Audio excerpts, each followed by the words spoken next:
So are you ready to PR yourself?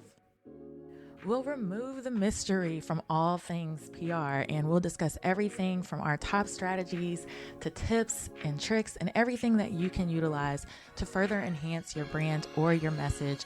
I've been in media, I'm a journalist, and I'm also a publicist. I am Leah Frazier, CEO of Think3 Media, and your host for PR Yourself with Leah Frazier. Let's go.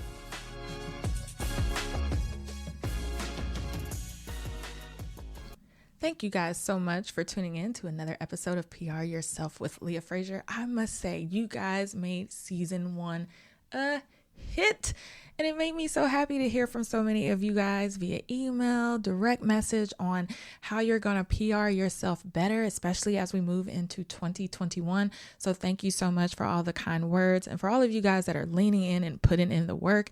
This podcast is for you. So for those of you who are looking for a little bit extra oomph for your businesses and for your brands, I have something for you. Be sure to always visit pryourselfwithleahfrazier.com. Make sure you're signed up for our email list where I send out episode recaps. I'm going to send out when I'm doing webinars, when I'm going to be live. I'm going to send out when we're offering our next live course. So be sure to sign up for that email list, pryourselfwithleahfrazier.com, and never miss an update. That way you can PR yourself better and just do bigger and better things as we move into 2021. Also, exciting news. My book, PR Yourself, will be coming in 2021. So be sure to go to pryourselfbook.com and sign up again for that email list. You're not going to want to miss when pre-sales drop. You're going to want to be the first to get this book in your hand. And I'm not kidding you guys. I was on the phone yesterday with an organization that's going to have me do a workshop in June, and they have already pre-ordered 50 copies. The manuscript is not even turned in yet, and they have pre-ordered their 50, and you're going to want to get yours too. So pryourselfbook.com. And lastly, if you're like, Leah, you know what? I need that hands-on training with you every single month, whether it's marketing, whether it's PR. Hey guys, I have something super affordable for you. You're going to want to go to think3media.com/think3edu, and you're going to sign up for our subscription service. It's only $49 a month, you guys. And what you get is one live, you heard it right, one live session with me on a marketing or hot PR topic of the month. And then you're also going to get a mastermind session with other business and brands that are just like you, where maybe you're stuck on an issue. What we do when we mastermind together, we help you to get unstuck so that for those next 30 days before you go into the next month where we do another session, you can work on that item and take your business or your brand from one level to the next. That's what it's there for. So go to think3media.com/think3edu and sign up for our subscription service. That way you're always learning on how to market yourself better and how to PR yourself better as we move into 2021. And without further ado, enjoy this latest episode and stay tuned. And welcome back to another episode of PR Yourself with Leah Frazier. I have a longtime friend here in the studio today, and she's like a Barbie. She's so beautiful. Again, you're so kind. My guests put me to shame. They come up here, I don't know where the hell they think they're going. They come up here, walking the runway in like stiletto boots, faces are beat to perfection, accessories are slamming, and I'm like, I just rolled out of bed, grabbed that shirt over there, some sweats from over here. I have dressed up every day of COVID. I mean, really? I have. Even my husband had COVID early in March, and every day I'd get up like I was going to work, and I'd go to my office at home. That's interesting, and that works for you. I'm that kind of person. I like to be ready to go. Like, if the camera's going to be on or something's going to be happening, I want to be ready for it. Maybe that's my whole problem. So if I will wake up from here on out and get dressed as if things were normal, maybe that'll help with a little something. It helps my mindset for me. Now, there are the days I'm hair in a ponytail and a sweater and leggings, but they're really rare for me. They're like a Friday or a Saturday. Are you working from home? I am, majority. And you are fully decked out to the nines? Yep. This is fantastic. You know what? I don't know. It's just how I do. It's how I roll, Leah. Well, let's tell everybody who this beautiful woman is here in the studio. Jessica Nunez. Clap, clap, clap, clap, clap, clap, clap. Tell us a little bit about yourself, Jessica, and what you have going on currently at TruePoint Communications. Well, Leah, thank you so much for having me here. I really appreciate it. At TruePoint Communications, this year has been a great year for us. I mean, obviously, it's been the year of the pivot and the transition and the hustle, but our team rose to the occasion, and they have blown me away about what they've been able to accomplish. We are a integrated marketing communications agency. We are a national agency, meaning we represent clients all over the nation, from emerging startups to Fortune 500 brands. And so this year's really tested us because we have had to be in the trenches and help with crisis communications, helping clients pivot and take on, from having to scale down and then scale up really fast and be ready for everything that comes our way from a communications perspective. We have two practice groups. We have digital media and then marketing communications. And so we propel brands forward. We work with brands that want to propel forward, brands that want to grow fast and that want to grow in general. We are that kind of team that comes alongside them, digs into the trenches. We're scrappy and we hustle and we get it done. And I will say, I first came across Jessica many moons ago. Probably about 6 years ago, I feel like. Yeah, when I was doing more of the writing, I did not like to label myself a blogger because I felt like, okay, I'm a trained writer. Right. I was already a published author before I even got into the writing space, but you guys would always send me press releases. You had amazing clients, which one of my favorite was, I think it was Lazy Dog Restaurant, just because y'all had the most amazing media events where we got to literally eat everything off the menu. And the food is so good. It was so good. And just the campaigns and everything that you guys would do, it was always so fun. So I remember just always having an admiration for what you guys were doing and the professionalism by which you did everything. And then you, as just a female, just badass, just killing it out there, where when you think of people, not necessarily mentors, but you're like, I aspire to be that when I was building Think 3 Media, I was like, I don't want it at that scale because that's huge, but I want to operate at that level of excellence. And so congrats to everything that you've done. And I just can't believe it's been like that long. I can still remember people that have worked with you where I would get emails, and when I would see it, I'm like, okay, we got to open that one.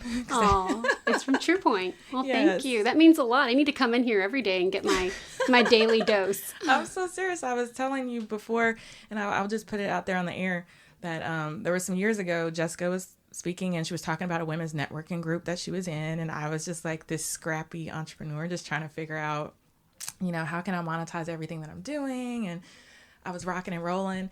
And I remember you gave me a card and you were like, well, but you have to make $1 million or more to kind of be in this organization. And it didn't deter me. It actually just lit a fire under my ass where I'm like, I'm going to be in that group with Jessica because she is cool and she's my friend and I can do it. And I put it on my vision board like every single year. And whether or not I made that mark, right, it still gave me the fire to create. So I think sometimes we do stuff and we say things to people and kind of walk away and you don't know how it affects them. And so that I thank you for that. Absolutely. Girl, I'm going to be in that group with you. I was that same, they wouldn't let me in. I had to fight tooth and nail to get that revenue and get there and hustle. And once I heard about that and they held that little carrot and dangled it out to me, girl, I said, yep, I can go be there. I'm going. I'm running. And I still have that card. So the carrot is still dangling. I will see you very, very soon. And you heard it here first. I know. I love it.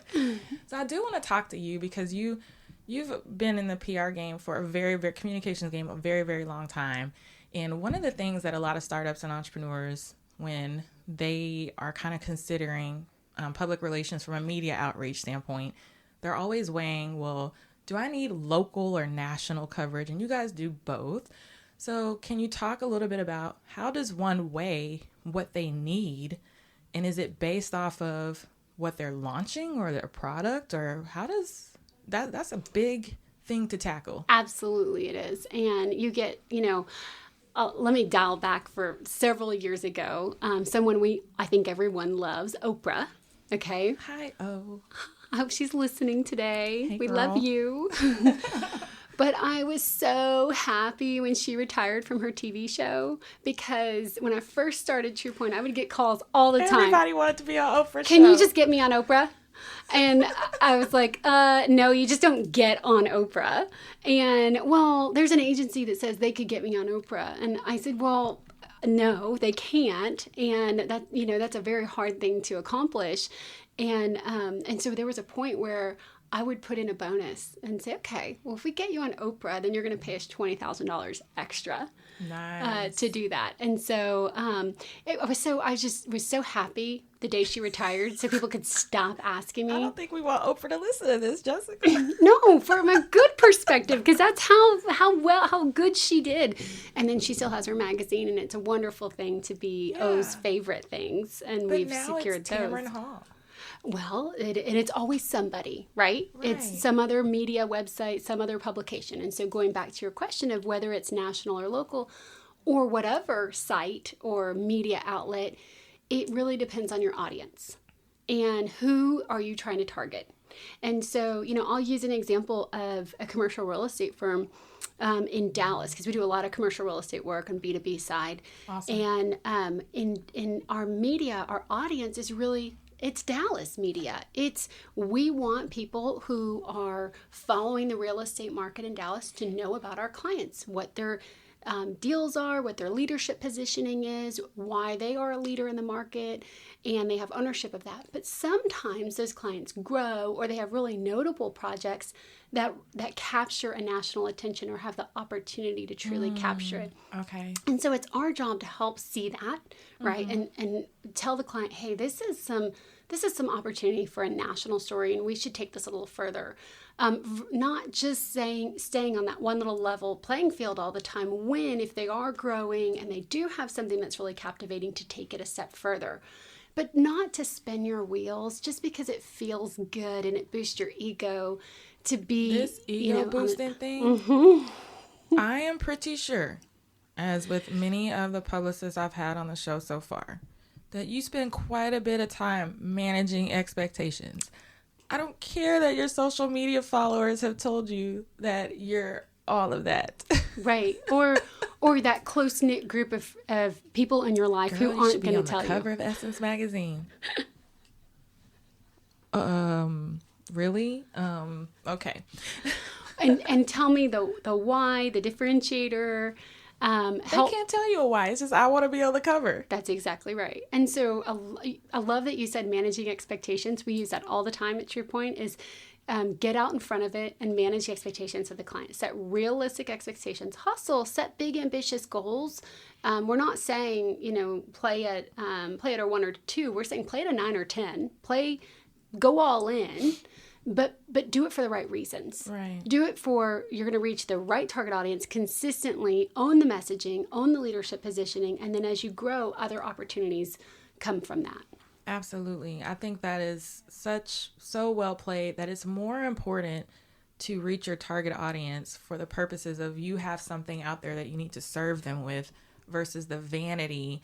I want to go national because that's either what I'm seeing other people doing, or it just makes me look or feel good. That's not a strategy. That's exactly right. And it's a feed your ego. Oftentimes I have to tell clients too that PR it's a gray line to revenue for some brands, right? Now that we're online, and if you've got a direct to consumer brand and you get an online placement, sure, that can drive direct sales in that moment. But for many businesses, it's I've read about you, I know about you, you're in the consideration set. Right. So going back to Lazy Dog, they were a great company. I'd love to use them as an example. If I'm seeing you write about them and I'm thinking about where I want to go eat for dinner that night, and I just read your article, well, Lazy Dog is automatically in the consideration set.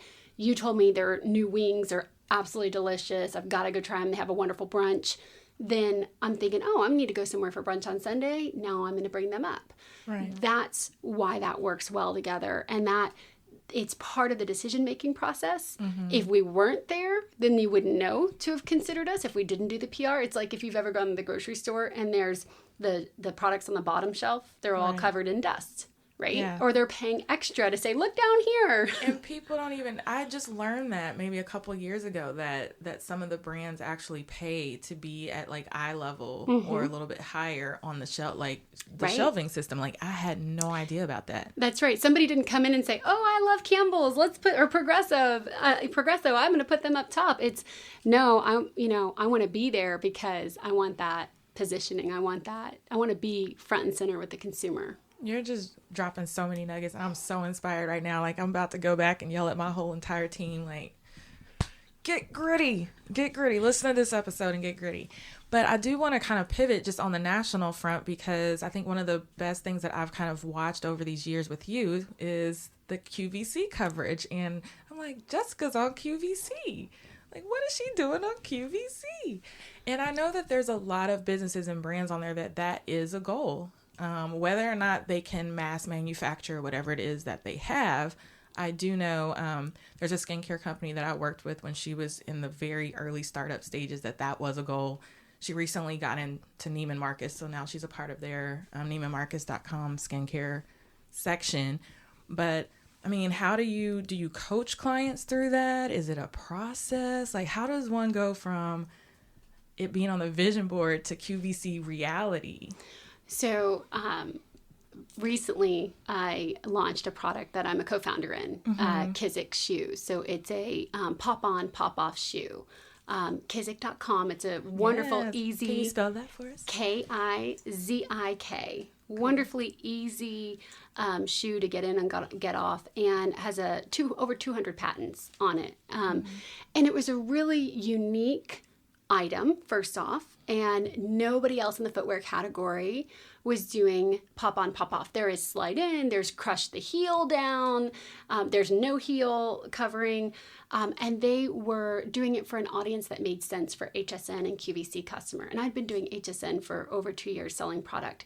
So for them, it was the process of getting in to a seller who sells into QVC, who then we took the product to the buyers, and we were able to pitch it in person and tell the story. And there has to be a compelling story for the QVC audience. Gotcha. So that customer has to, and if you think about that, it's a woman, it's anywhere, between the ages of 35 to 65, which is a wide range. You have to think about your product, and you have to think about why is it compelling to them and how does it fit into their life.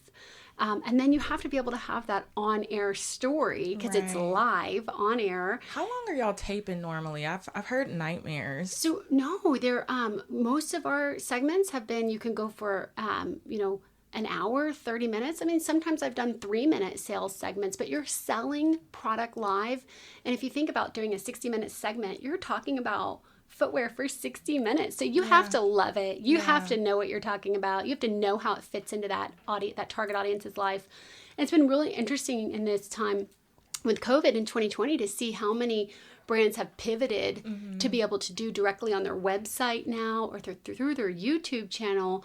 Very similar. They obviously don't have the same audience size that QVC or HSN does, but they are utilizing technology in a similar way. And that's one way I would get started. I would start building that base and building an audience on your own, utilizing social media, going into a studio, showcasing your product, and telling your brand story. And if you're not the right person, this is another thing. I have a lot of brands that I've worked with over the years that have hired me.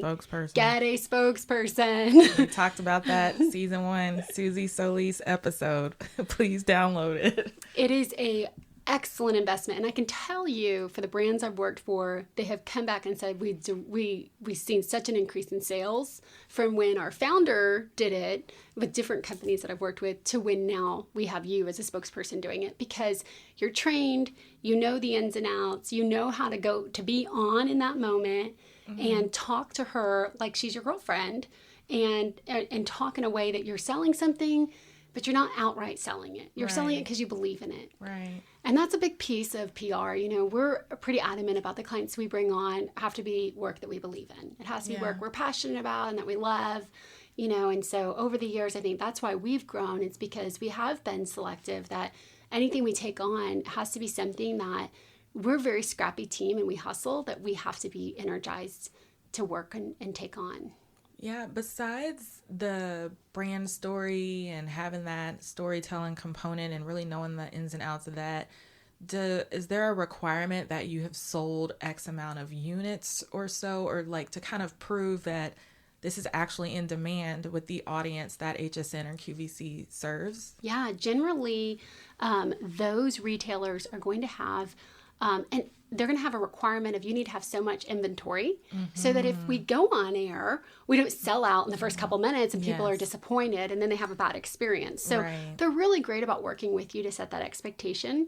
I've been on air on HSN before where there was a brand in Dallas of some guys I know, and they were getting a trial run. And it's where they'll ask you for a smaller inventory. You get just a couple minutes on like a Thursday night, and you're introducing it. It's kind of like a soft launch. And if it performs really well, like if it performs according to plan, or close to plan, then it indicates to them that, okay, we could probably make a bigger investment and they could come back during prime time or another slot where they could sell more. That is awesome. Yeah. Jessica, this is amazing information.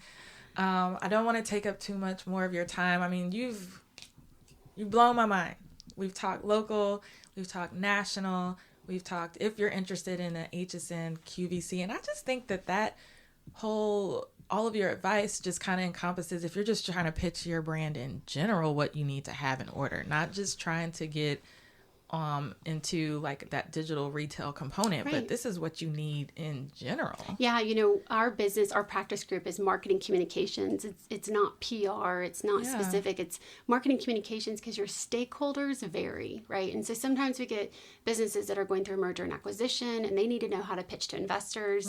They need to know how to tell their story and have a compelling story to show them. It might be a private equity group that's considering them and they run their business really well, but they need to, in the next 6 months while they're going through that investment period, they need to be polished and buttoned up and have a really compelling story to tell. And that's what TruePoint comes in and helps them do. We propel them forward in that aspect, and we just focus on that audience for them.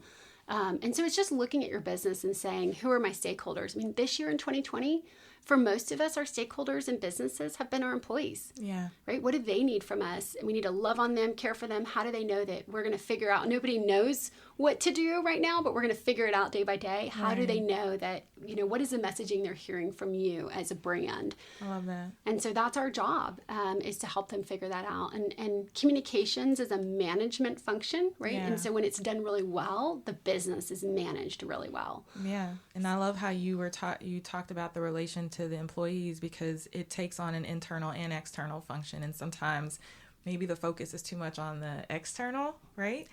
Instead of focusing on internal, which if those employees are revved up and you take care of them, they're going to take care of you outside of the company, which kind of makes that external communications plan flow a little bit easier. That's right. You have people out there speaking on your behalf that really enjoy working for you. So that is awesome. So tell people where they can find out more about TruePoint or you. How can we follow everything that you guys have going on? Thank you. Yeah, I would love for you guys to check out TruePointAgency.com. Give us a shout out, reach out. I'm very open to always talking through opportunities with people. I mean, this past week I've taken a couple of calls where I'll tell people, you don't need us. You don't need to invest in us. You don't need to invest in PR. Go get an intern or go get a contractor, or you need somebody internally for this kind of work. I'm a big believer in running good business, and I'm very grateful to where TruePoint has grown to today. And it's because I've had a lot of great mentors who have given me good counsel. And as a business owner, I like to help people run good, efficient, quality businesses, especially this year where we all need to keep our businesses alive. So come to TruePointAgency.com, reach out to me, Jessica Nunez, Jessica at TruePointAgency.com, and I'm happy to chat and talk communications. Yes, and you guys see why I'm obsessed with her. She is such, you see that term thrown around so much, it makes me cringe, boss, CEO, boss babe, boss girl, boss chick. No, this is the epitome of boss. Okay, so I will use that with Jessica, and it won't make myself cringe because that is just who she is. I am inspired right now. You're I'm awesome. revved up. Thank you, Leah. Like, how can I serve my clients and the contractors that work for me better? Like, girl, you have just blessed us. So if she has blessed you, go ahead and hit the subscribe button first and foremost. And then you're going to want to share this out because people need this information. I've learned so much. I know it's going to help you guys out. Thanks for tuning in.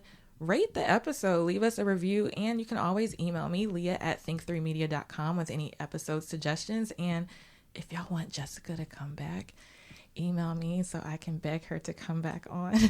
I would love to chat. We can talk about the crisis of the day. We can kind of pick out. Oh my God, Jessica, there's so many. Yes. So. I love to give my my expert opinion. This is a place where I say I have a license to drive. I have a license to share my opinion because this is what I do for a living. So I love to look at the headlines and kind of. Oh my God, it's so much fun. It's like, how would you have done this better? Yeah.